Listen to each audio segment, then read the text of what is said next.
And the question that I want to ask you, why do you think more people don't personally share their faith? Share their faith. Judgment, afraid of being judged. If I open my mouth and say something, they may judge me for what I believe. Embarrassed. Good. I may be embarrassed. Embarrassed by my faith, or embarrassed by, what they may say to me or the situation I'm in at that time. Fear of rejection. We're actually going to be talking about that one today. Fear of rejection. Good. Lack of knowledge and persecution. Great. Lack of knowledge. Maybe they're asking me a question. I don't know what they're going to ask me. And the other one is persecution. How are they going to come against me because of what I believe?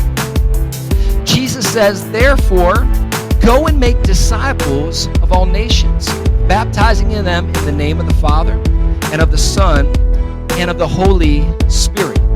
So what do we see that Jesus is telling these disciples to do, these people that have been following him? It's really simple. He's telling them to go and make disciples. But I want you to really think about that. Think about, who is he speaking to? Who is he talking to? Here's who I know he isn't talking to. He is not talking to a pastoral conference, right? He's not talking to a bunch of senior pastors, right, from the community. All right, pastors, let's all get together. You know what your job is? Your job is to go and make disciples. He's not doing that. Who's he speaking to? Everyday people that are following after him. You want to know if he was in this place right now?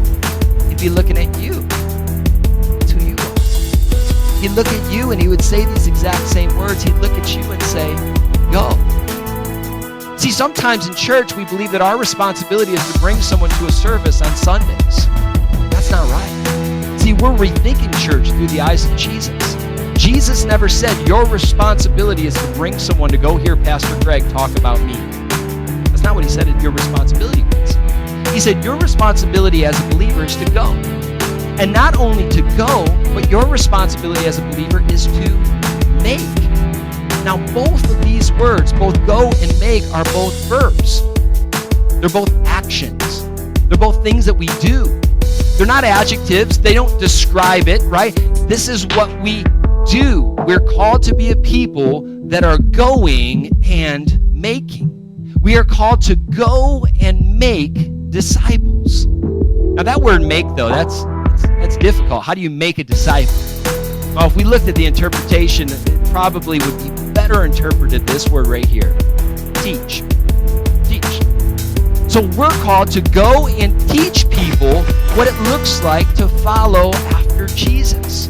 We're called to go leave, right, our comfort zones. We talked a little bit about that last week. Leave our comfort zones and teach people what it means to follow after Jesus.